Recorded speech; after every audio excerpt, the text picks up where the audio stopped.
Hey, what's going on, guys? Welcome to Torch Tales, Stories Behind the Hood. I'm your host, Frank Vargas, aka Traveling Frankie. Now talking to the GM, or the one that makes the checks, right? That's exactly what he told me to say. Just kidding. Ismael Ceron. That's my name, yeah. Right? I just wanted to make sure that I said it right, because, yeah. Ismael, thank you so much for saying yes to sitting with me and sharing a little bit of your journey in the welding industry. I know the first time I asked you, last year at some point, you were kind of iffy. I'm like, oh man, I don't know, we'll see. Well, I'm gonna tell you why. So, I had just met you. Correct, that is true. And I'm sure you were a cool guy. You're a cool guy now, and I'm sure you were a cool guy back then. But when you don't know that person, you're like, I get it. It takes a lot to get in front of a camera for somebody that doesn't do it a lot, like myself. I get it. Yeah. So for me to do with anybody, it's because I really like that person, because I'm not a camera person. I applaud like Travis, our sales guy. Yeah. He's great on camera. Yeah. He doesn't even have to fake it. Gotcha. He's just a natural. Stephanie, is excellent. Jason is excellent. Got it. All those guys are great. And the very few times that I've done videos, I have to fake it because it's not a natural. I see. Because it just... Well, hopefully he's not faking it today, no, I'm not right? faking it No, but it means a lot for you to say that, because I think I would have that same approach and that same way of thinking when someone approaches me that I just haven't built a relationship with. So exactly. Yeah. So thank you. It means a lot that you are finally saying yes. Yeah. So you're the second one. Jason. Our good friend Jason Becker. Jason Becker was the first one, and you're the second one. So, Cool. Well, thank you. And the reason why I always wanted to have a conversation with you. Next one will be Jimmy Fallon. Hey, I'll take that one too. Make sure you take me. The reason why I wanted to talk to you is because when you shared a little bit of your path behind cameras last time I was here, I thought it was so great, so interesting on many levels. Not only because you have been a welder, also because of what you guys do here at Outlaw Leather and how you guys kind of approach the industry and what you guys do. And when you guys do shows, you guys put on a show.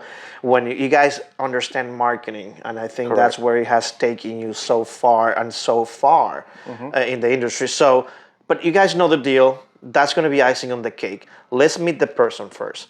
So, Ismael, where are you from? So I was born in Mexico, right across the border. All right.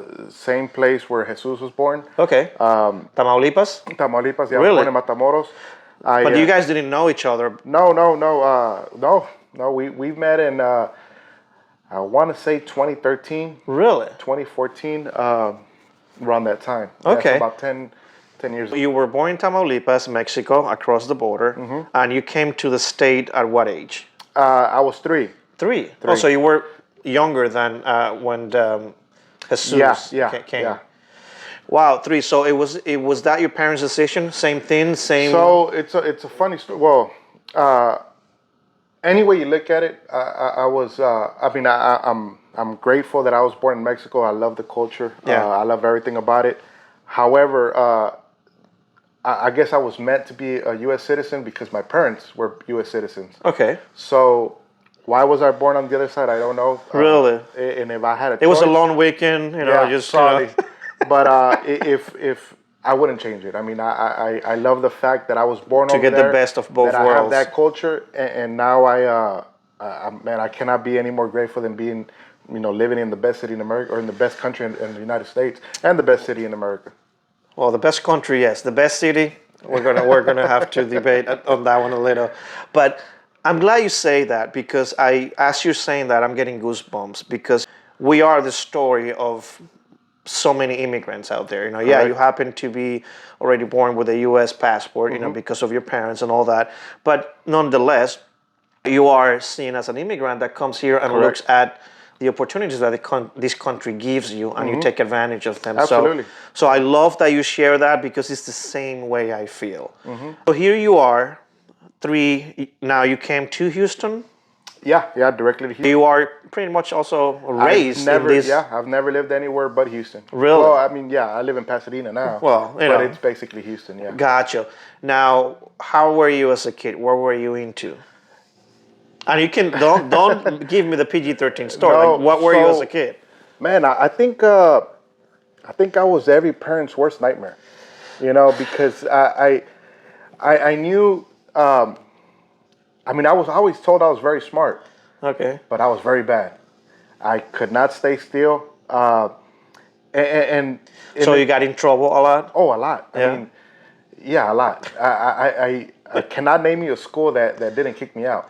And it was the same story all the time. Man, your kid is so smart, but he just Which is doesn't- why parents, go like, how can they tell me this, but then the results are this? because my grades, I don't think I've ever received an 85 or an 88. It was either 90, 95, or 100. See, like that almost makes no sense. And the conduct back then, I don't know how they do it now, but it was either an E for excellent, Yeah. S for satisfactory, P for poor, or Yeah. U for unsatisfactory. Yeah. If I was ever lucky, I would get a P for poor. More than likely, 9 times out of 10, it was a U. So were you like a rebel? Did you answer back? Or did you No, skip no, class? Like what was the thing that? I don't ever remember disrespecting a teacher. It was just always talking to the kids. Gotcha. To whoever was sitting next to me. So were you like a class clown? Yeah, that's exactly what it was. Yeah, and it's crazy because now I'm shy. But yeah, so that's all it was. But my grades, and they would. I remember Mr. Gaitan told my mom, "This kid doesn't even have to listen to me, and he's gonna get 100. He's listening to me and talking to other Right. kids. The problem is that the other kids get a 50, a 40, a 30, whatever. Because he's the bad apple in that. Exactly. Right? So I got kicked out of every class. If there was detention, I had it. If there was an alternative school, I was there. Wow. And So was this also middle school and high school, or it started like from kindergarten? Like it started from pre-K. Really? Yeah. If I would have gone to daycare, it probably would have started at daycare. So, yeah. Wow. Well, hey, isn't life funny how we Yeah. just change a leaf and So right? I have a few friends that tell me, hey, man, what do I do with my kid, man? He's just 13, 14, 15. He's bad. I'm like, he's going to come around, man. It just takes time. I mean, Because now you are a dad. now I'm a dad. Yeah, Right. I have a 9-year-old, and she's nothing like me. Like, she don't get in trouble at all.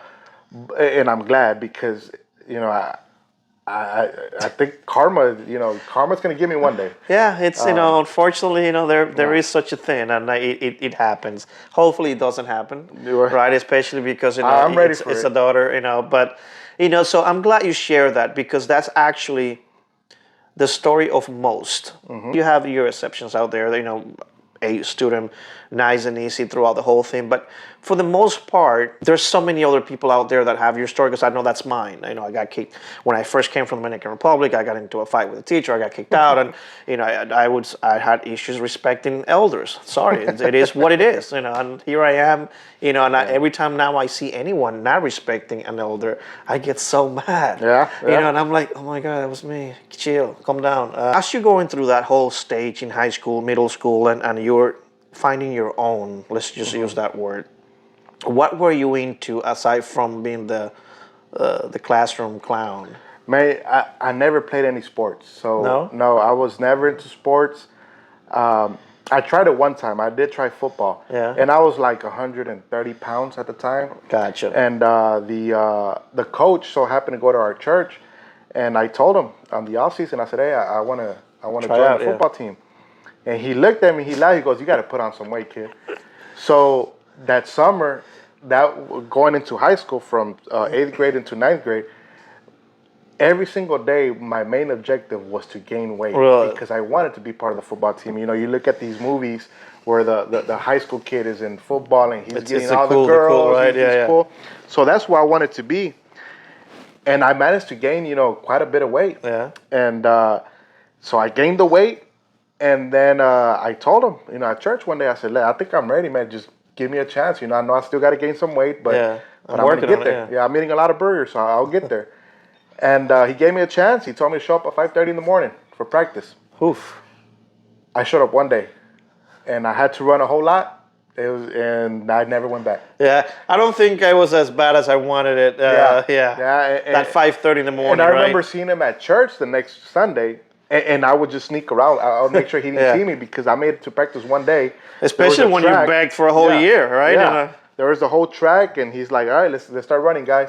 And I ran, and then I said, "You know what? This is not for me." I really thought I was just At least you realized that early. Oh, yeah. You didn't waste anybody else's time or energy Correct. on you. So, you So know, needless to say, I didn't make it to the football team. got it. High school is over. And what did you start doing after high school? Man, it's quite a funny story because so I finished high school, I enrolled into college, Okay. and I don't know what I wanted to be. So growing up, I wanted 90% of, yeah. yeah. Growing up, I wanted to be a cop because you play cop and robbers or whatever, the video games, Yeah. and that's what you want to do. So I always wanted to be in law enforcement. But as I got older and figured out how much money they made, which was not a whole lot, Right.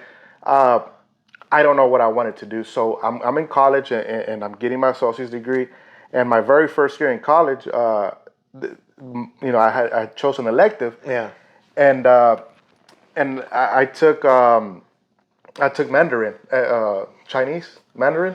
And That was your elective? that was my first elective that I took. So the second And semester- I'm guessing you're fluent, right? Oh yeah, excellent. Yeah. I speak to all the Chinese ladies that do the nails. I translate. Yeah. So I do Mandarin. The second semester, Mandarin with the second course of Mandarin was full by the time I registered, and welding was open. So Okay. I took welding. So So now you are about 17 or no, so. I'm already like 18. Oh, I'm sorry, because 19. this is college. Yeah. I'm sorry. Yeah. So my elective was I chose welding for no reason. That was one Just of the very because few. it was available. So because the campus where I was at, they had welding. Mandarin was in downtown Houston. So those days I had to go to So it was downtown also Houston. easier just to stay put. Yeah, and the Mandarin class was full. Got it. So I roll into welding, never in my life expecting that, 20 years later I was still going to be welding. So it's funny that you mentioned that. So now let's go back. When you joined welding at the college level and you're taking the classes 20 years ago, what processes were So- they teaching? My first class, I remember, was T-joints Okay. on stick. Gotcha. And it was never ever in my plans to ever. I mean, I had no idea what even welding was. Like, Correct. I don't come from a welder family. Yeah. No friends or nothing. And in fact, my instructor at the time, he's still at the college. I mean, it's 20 years ago. Yeah. This was in 2003, actually. Wow. So he's still there. Tivo was his name. So, anyways, he's not an instructor anymore. He's the head of the welding department. Wow. At Well, shout out to Tivo. Here's a yeah. product of your. He I right? spoke to him a few times Yeah. ever since. But he runs the welding department for Cool. St. Jack.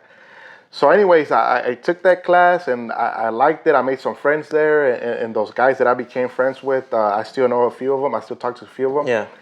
So I kept up with welding because of that. But at the same time, I was taking my history classes, my speech 101. Gotcha. Yeah. Yeah, all those classes. And But at that point, even though you are now taking welding, you still don't know that this is what you want to do or absolutely anything not. related to it. No, absolutely not. Gotcha. You're just taking Yeah. so you can accumulate points. Yeah. So I can get my 60 hours. Absolutely. Got it. So I mean, it was never in my wildest dream, or never ever thought about it.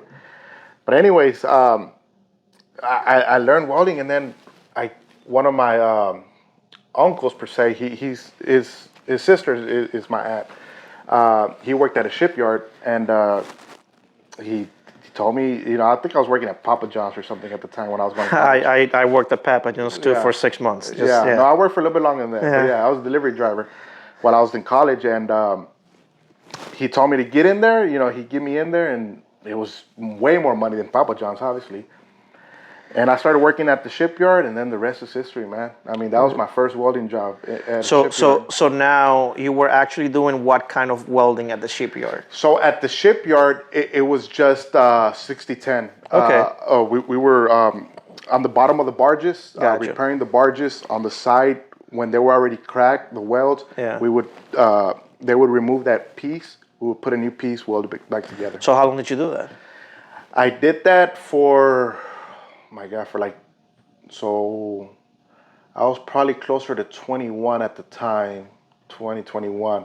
So I did that for about 3 years. Okay. It was the worst job you can imagine. And when I mean, you're getting, I mean, I'm sure a lot of people that follow your channel know what it is to work at a shipyard. And you are constantly getting shocked. But I like it. Yeah. Don't get me wrong. It's that shock that wakes you up. It's Oh, really? not a deadly shock. Gotcha. So, You're still alive. yeah. So I did about 3 years of that. And then after that, I went to this warehouse. We were building skids and then the saddles for pipes. Oh, And, got it. And Okay. that was mostly TIG. But you already had took those classes for both stick and TIG, or you kind of just learn stick on the and job? TIG, but as you get into the shipyard, you start learning new processes. I was moved to another to where they're building the is that mine or yours? That's what happens. You know, it's just, we're still at work, guys. Yeah. So in the shipyard, they had a section where they build the barges, and that's mostly flux core and MIG. So I got a little bit of that experience. At the time, I was guessing like, I was thinking, the more you learn, the more you're gonna earn. Of course. That's not the case. Yeah, you're not. It's just the more work. Yeah, yeah. You're not gonna get paid more for knowing how to do flux core. You just kind of stay away from flux core as much as you can, or even MIG. It doesn't pay that much. It's good to know. No, yeah. Knowledge, free knowledge is good knowledge. But you're not gonna make any more money. Correct. So, and then I worked at US Bellows, I believe it was called. I worked there for about 5 years, maybe. So by now, you are about 28, give or take. Yeah. And then the same uncle that I had started working at Lyndale Basel. So I went in as a shop welder inside the plant for a third-party contractor, and I was with them. Well, I was with them all the way up till I started here, which was maybe, 8 years. Well, more than 8 years. Somewhere around, somewhere. To like 2012 or something, you know, somewhere. Yeah. 2016, 17, I started here. So I was there for a few years. I welded in the shop for about a year or two. Then I moved up into, I was a field engineer, and I was in the planning department. So this whole time, you were actually, since you came out of school and you took the welding class, you were pretty much welding the whole time. Yeah, you know, so that's what you did. So needless to say, I never became a cop. Yeah. Huh, yeah. Well, it's funny because now one of the things they do here, it's something that the cops use, and we'll touch. Yeah. Right? Yeah. It's weird. So 2017, you started here. Outlaw Leather. 2018, I believe. 2018. Yeah. Outlaw Leather. And the company already existed, right? In a smaller scale, yes. Yes, very. But you didn't know Ismael yet. Jesus, yeah. Jesus, I'm sorry. Yeah. See, again, I met him. I knew I was going to do that. Yeah, I met Jesus a few years before he started Outlaw Leather. Yeah. How did you meet each other? A co-worker of mine, we made a bet. It was a soccer game, and it was like $100 that my team would win against his team. Yeah. And he was BFFs with Jesus. Gotcha. I think probably growing up or something. Yeah. And then so the game was like on a Sunday or something. He said, "Hey, where are you gonna watch the game?" I said, "Well, at home, I guess." He said, "Let's go to my friend's house, Jesus." Yeah. And we'll watch it there. So that's when I met Jesus through another friend. Gotcha. And then we just kicked it off. We became real good friends after that. I was working at LHR, and we stayed in contact. He started the company, and we would talk a whole lot. We would hang out with each other and go out every now and then. And then as all our leather starts growing, Jesus calling me, "Hey, this customer called. Can you call him back? You know, he wants to buy a wholesaler or a school card or whatever." But hold on. Why is he calling you? So I guess maybe he saw in me like maybe he can explain stuff better. You know, the prices. Oh, I see. I see. He didn't want to make the call. He probably shy or something. I don't know. So I remember the first time it was actually we started off pretty big because the first call, I still remember her name. Her name was Mala, Mala Pierce. Okay. And she works for Air Gas, and she's a buyer for Air Gas. Huh. So many people would probably start from the bottom, work their way up. We kind of Correct. started with Air Gas. Gotcha. So I guess there was a branch that wanted some of our welding hoods. They called her as a buyer. She contacted Outlaw Leather. Jesus called me. Yeah. I called her, and she's like, "I need W-9. I need this. I need the insurance up to $2 million or whatever." We had So they can start buying from you. exactly. Got it. So, and it's funny because you get into one Air Gas, just one Air Gas, and you're automatically in all of them. Correct. But at this time, Jesus is calling you. Hey, can you handle this for me? Yeah. As a favor. Like As you a don't favor, you don't work I'm for. not working here. Yeah, exactly. Got it. So, at this time, I'm sitting behind a desk. I'm no longer welding. Okay, I'm in got the it. planning department. So, yeah, I mean that's what I'm doing at the time. Okay. And then, so fast forward a few months later, maybe I get the years mixed, but maybe 2018, 19, I don't know. Okay. Whenever I started, he offered me to come on board. Got it. So I'm telling him, I'm like, I have a career already, Yeah. I've been doing this for a while. I'm no longer in, outside Correct. welding. Like I'm not somewhat comfortable. Yeah, exactly. My own office, paid holidays, gas card, truck reimbursement, phone reimbursement, and all that. 401k. I'm Right. like, I can't make that move for a company that just started. That in the reality of things, I don't know how it might turn out. Yeah, exactly. And so at the moment, it didn't make financial sense for me. Gotcha. So I told him, I said, I can help you with whatever you want. I Yeah. have a lot of spare time at work, or I can make spare time, but I just can't make the move yet. But once he planted that seed, like, do it. That's I all it started takes. thinking. So I was making a whole lot of money where I was at. Okay. But if you're not happy, you know what I mean? That's the thing. What is money if you So my just job was, not happy? 6:30 to 5. Yeah. Monday through Friday. You got to shave every morning to go inside the plant. You know what I'm saying? So I wasn't happy waking up at 5 in the morning every day. I wasn't happy that I probably wasn't going to grow anymore. Right. There had been people there longer than I have, and they still have a lot of years before they retire. So I knew. So there was some sort of cap at that moment. So, and which I was making good money. Yeah. But I was kind of like growing. You were slow. young and all that, and you're like, you know what? I still got so many years ahead of me. So, and these guys have been here longer. I mean, like, where do I see myself? Yeah. And I really believed in this company from maybe not from day one, but from the moment that it started growing. Really? And I believed in it, and I knew it was going to get this big. And so Jesus, told me, come over, help me out, help me grow this company. So I remember when I finally did start, I made him a promise. I said, look, man, I promise you one thing. Either we're going to grow really, really big, or we're going to drive this thing to the ground. I said, because I don't know what I'm doing, but I'm going to try. But we're not going to stay the same. Either we're going to grow, or we're just going to bring it down to the ground, and nobody's ever going to buy from us. Wow. So I took that risk. He also took that risk Of course. on taking me in.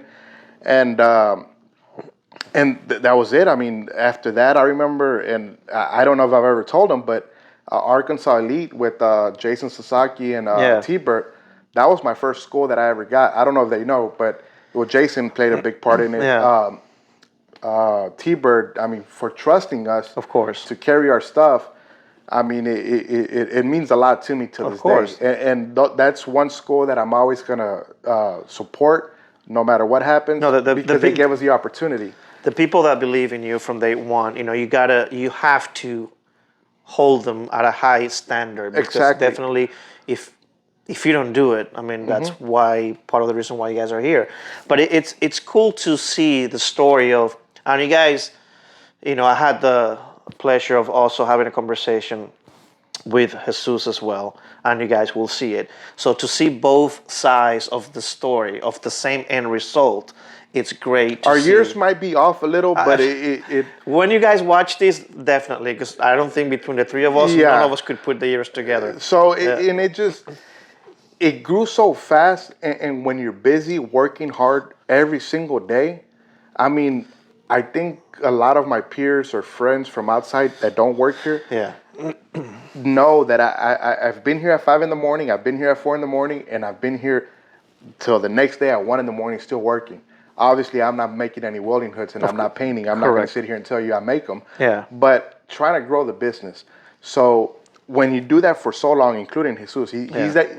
So it's kind of like it's funny. I forgot how they say it, but cliche. It may sound cliche, but we've all heard Elon Musk say, "Well, I used to sleep in the sofa." Correct.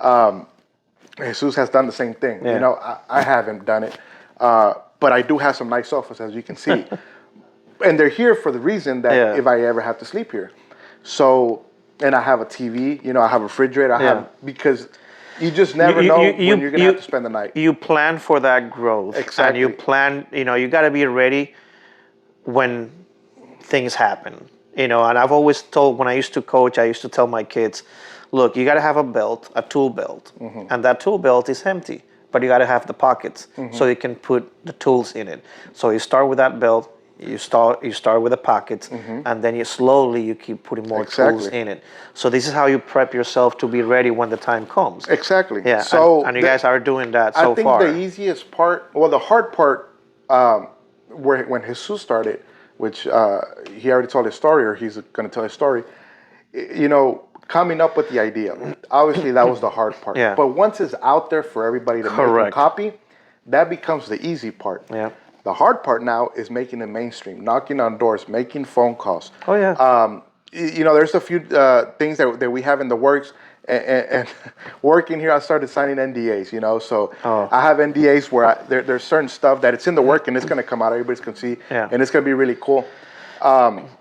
With the big company, they have, it's in red with white letters. You know, I guess you put two and two together, you'll be able to figure it out. But a company with red and white letters. All right. Yeah, we'll leave it at that. But so making those calls, and the calls may last 10, 15 minutes. Correct. Preparing for that call. What are you going to say? What are you going to present? So, and you always have to prepare for those type of stuff. For sure. And that's the hard part. The easy part now has become making the welding hoods. The hard part is it's like they say, it's not hard to make it up there. The hard part is maintaining up there. And that's the thing, you know, most people on anything, they see the end result. And, you know, there's this thing called the 10,000 hours. You know, it's a book, and it's where you see the top athletes, you know, just having all the accolades, and you see all the big companies and having the great success. But what they don't know is the 10,000 hours that were put behind before that. So yeah, I can see Outlaw Leather 2, 3, 4, 5 years from now, like, oh my God, look at where they are. Yeah, but did you know that they were sleeping in the sofa? And all that other stuff? Like, you know, just remember those things. When a company is growing, it's not what you see here, why they made it. It's everything. It's like that iceberg. You see the tip. What about the rest? So a funny story that ties in with that. We were talking the other day, and I took off my hat, and there's just full of white hairs. You can see my beard is full of white hairs. So they start laughing, and I'm like, so I pull out my Facebook, and I showed them a picture when I had just started from at Outlaw Leather. Black hair, you know. At least you had hair. I got none. Yeah. So everything was black, no white, and it comes with the stress that I decide to have. That's exactly it. I could go be a waiter. I could go be a cop. And not have that stress. Yeah.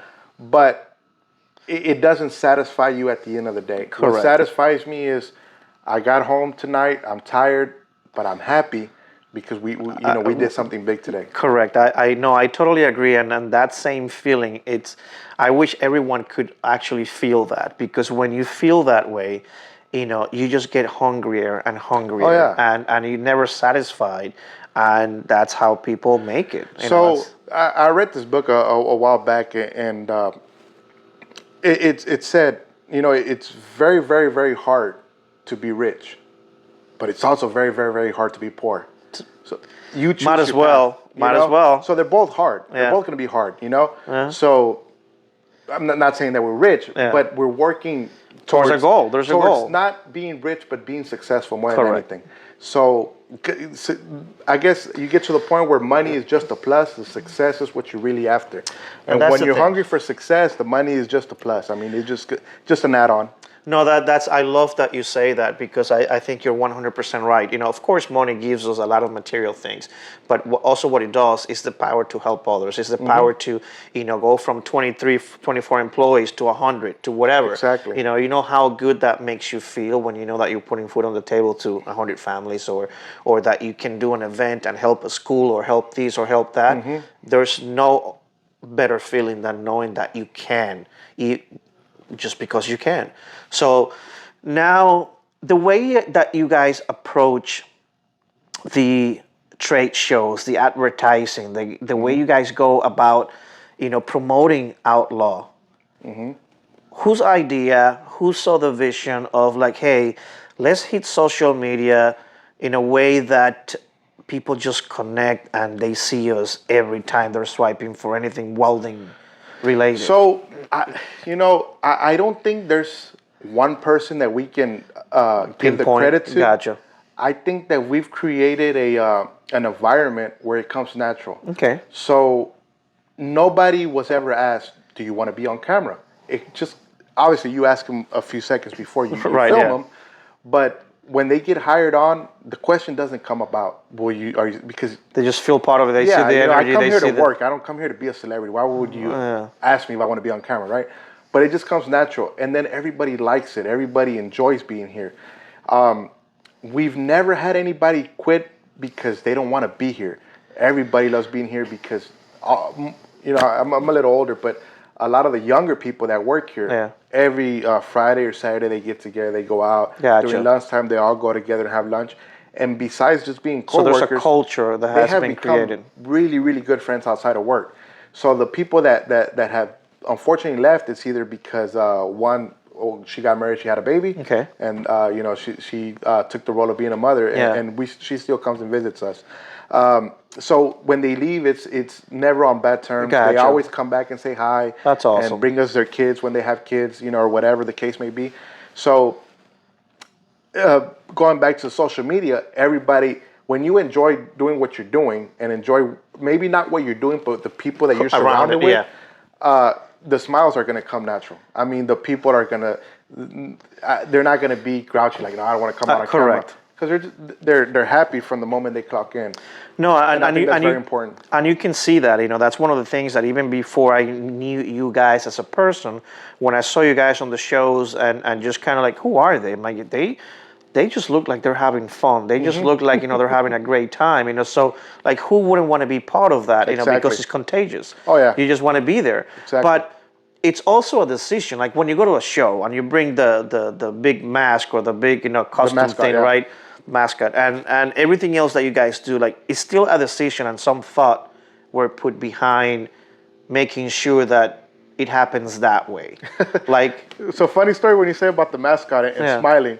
One of the guys that puts on the mascot, he goes, I don't know why, but every time somebody takes a picture of me, even though I have that thing, I smile under that, and nobody can see my smile. That is so funny. And he's like, is that normal? I'm like, well, yeah, I mean, because you don't think You're that you have that, yeah. But he like every time I take a picture under that mascot, I'm smiling. Like he could be the saddest person behind it. Nobody will know it regardless. But it just throws him off. So it goes back to, well, he's happy what he's doing because he could, not that he's the mascot.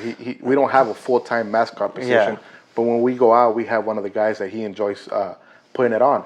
So and him smiling inside the mask where nobody can see it, goes a long way. It's energy. Exactly. It's energy. So, and I think everything has came naturally when we go out and put on a show per se, or at the events. Everything is natural. Nobody gets paid to smile. I mean, every time we hire somebody new, I always say when I'm part of the interviewing, I tell them, we want somebody with the Chick-fil-A attitude, and the Chick-fil-A attitude means thank you, hi, you're welcome, whatever, and always with a smile on their face at the end of the day. So, and hopefully Chick-fil-A sponsors this. Hey guys. So who am I to stop you if you guys decide to do that, right? Just don't air it on a Sunday. Yeah, just even if it's just free chicken, I'll take it. We'll take it. So I mean that's where the social media part comes from. So you're married and you have a daughter. I am you not said. married, but I do have a daughter. You do yeah. have a daughter, right? Yeah. And she plays softball, She plays softball. right? Yeah. It's that's travel softball or No, she's in the Deer Park League. So gotcha, 10U. cool. Now, was she always into sports, or you kind of like, all right, let's burn some energy, and this is what she kind of clicked with? Yeah, so she's actually been playing since she was 4. Okay. So she's 9 now. She's about to be 10 in a few weeks. I think we just passed by the park and there was a sign, want to play softball? Yeah. And we called the number, signed her up, and she's been there since T-ball. So, yeah, she likes it. I mean, I like it. I love it. Yeah. I mean, I never, ever miss a game Really? unless I'm out of town. That's pretty cool. And I'm the dad. I'm the dad that screams. You are one of those? Oh man, yeah. I coached baseball for 15 years, and I was exposed to every kind of crap parent. to the umpire when he. Really? Oh yeah, I've gotten kicked out. Yeah. So it's the passion behind it. It is. Just I know I never use profanity whenever they're playing. In my head I do, but because I know they're little kids, and whether we win or lose, at the end of the day they're little kids. They're having fun, and I enjoy the smiles on both sides of the field. But sometimes the umpires just, I know. Sometimes they get a power trip because they can, I got the blue shirt, whatever, so I get it. And I know mistakes are going to happen. Yeah. But I think every team should have one of me to be the loud one and stand up for the team. Of course. And, I've gotten kicked out of games. The umpires have told me, we need you out the stands. Very respectfully. Yeah, Get the hell out. At the end of the day, I think it's part of it. I mean, it is. it's never about fighting. Your daughter will remember. It's like, my dad was there. He was fired up. Just to watch people and all that. So, those are the memories. So those are pretty cool. That because she'll remember that. Yeah. Now for Outlaw, how much traveling do you do? So, right now it's a little less because Jesus has he just. He's picked up some of the traveling. Yeah. Out of just one day, he say, I want to. Now him and his wife do a lot of it. So we kind of split. Actually, we don't even split it. He does a lot more than I do. Okay. But we do travel quite a bit. We have a I don't know when this is gonna air, but we are in January. Yeah. And next week there's a gun show in Las Vegas. Gotcha. It's called SHOT Show. So I don't know if Jesus talked. Did he talk? So a little bit, but not too much. And the reason, and I wanted kind of to piggyback from that to my next question. So you guys are going to Vegas to a gun show because aside from all the welding hoods and everything that you guys do customize for the sleeves and you name it, you guys also do. So let me tell you a little bit about what else we do. Okay. Because at the end of the day, it all ties in back to the welder. Gotcha. So, and I'll tell you why. For example, we also make boots, right? Okay. We make high-end boots. We don't make 20, 30, 40, 50 boots. We make one pair of boots for one person. Really? 100% designed for them. One of our good customers, John King was one of them. Oh, yeah. He received, we made him a pair of boots, really, really nice, made out of elephant. And he has a big foot. It's like size 15 or something. Jake Schofield, welder from Idaho, we made him a pair. I think we're making another one for Wally. And for a few people here and there, we've made in the welding industry. We made boots for. So it's we only make exotic boots, which is elephant, giraffe, American alligator, really, hippopotamus. Nothing that's not very exotic. It has to be exotic. Well, that's something that I completely had no idea, and I'm like, so we make that. Okay. And the gun holsters. Correct. We make gun holsters for. I think I cannot say the name of the company because we signed an NDA. But it's a Turkish company. Gotcha. That manufactures weapons. Okay. And they have big contracts with. I can't say the countries either because there's conflict. But we make. You guys make gun holsters. Yeah. So besides that, so we do those two things. Jesus on his end, he has the jewelry business, which is correct. Rugged Charms, which I'll drop a link on his interview on this one too, so you guys can kind of see some of the stuff and they're doing very, very good on that. We also so besides welding hoods, I know you walked through our store. Correct. So I think welding hoods is what put us on the map. Obviously. Of course. But you walk. I mean, we sell every pair of gloves that you can think of. So many welding caps, Jacks, jacks, work tables, tungsten, wire, torches. I mean, you name it. You guys Uniweld have, is yeah, here. you guys. They are a typical. Well, no, sorry, I used that word. That's actually not. No, They're that's not the case. they're not a typical Yeah. welding distributor. They are your off the wall Yes, welding it's crazy. distributor, because when you walk in here, you're gonna see things that you've never seen anywhere else, and that's what's pretty cool about them. Yeah, I mean anything from fitting tools to filler metal. Also, Oh, but wait, there's more. there's more. Yeah. Yeah. So I think one of our we're a big part of our business. It comes in. It's so we distribute to a lot of schools. Okay. To a lot of like muffler shops. To a lot of shops that are fabrication shops. We sell them the filler metal. We have very good prices because we're not a big corporation where we have to pay so much overhead. Correct. So we managed to keep our prices pretty Gotcha. pretty competitive. So we do a lot of that. We have a contract for so many tons of pallets of filler metal for a company that again we signed an NDA. But they make rockets and they also make cars. These guys are really become experts at the whole NDA thing. So exactly. So you can put those two and two together. They make electric vehicles and they also make rockets. So Okay. so we sell a lot of their filler metal for it's a flux core stainless steel. Okay. So it's not that common, but it's used for stainless steel, so you won't have to purge the pipe. So we Gotcha. sell a lot of that to them, and a whole lot of other stuff, a lot of consumables. So that's what we've grown into, Correct. selling from It's like organically, you Yeah. guys are exposed to the industry. We have the space. What are we going to do with that space? Exactly. So Alvin Community College, they started a program with the Texas Department of Corrections, which is the prisons. Yeah. And we supply all their tools for Alvin Community College Yeah. to start off with, and then the prisons that they're in, Wow. that they're teaching the inmates how to weld. So we do that as well. And a lot of schools. I mean, we have schools from California Welding Institute Yeah. up into, we were as far as where Stephanie was at, New Jersey? New Jersey. Yeah. And we still have a few union halls in New York that we sell to. We have a Wisco in New York. Yeah. So we have stores from Encore that is in somewhere in Los Angeles, I think. Somewhere in West Coast. Let's just say West Coast. Yeah. Yeah, somewhere over there. Yeah. So Encore Welding Supply all the way up to a Wisco Got it. Welding Supply in New York. And in between, we have Of Northern course. Tools, we have Airgas, we have Linde, we Yeah. have Roberts Oxygen. I mean, too many. No, you guys, again, it's such a cool.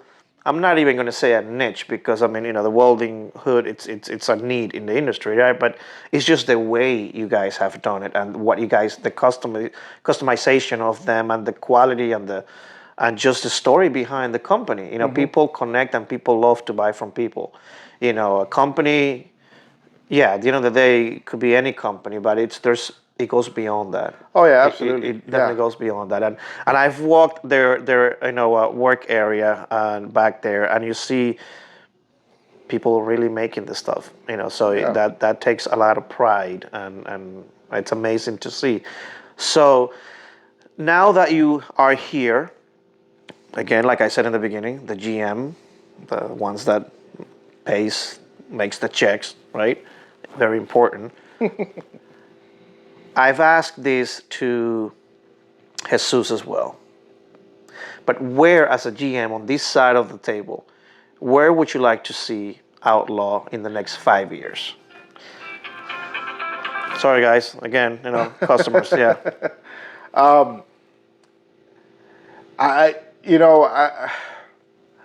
I don't take it day by day. Okay.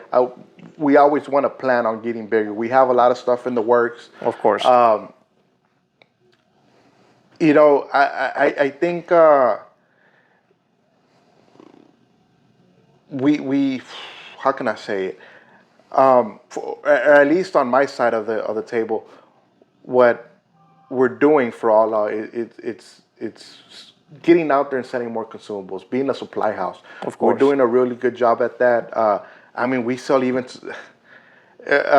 we had a PO a few months ago where it was nothing but those orange cones, Like the safeties. the safety cones, Corn? the rubber Really? ones.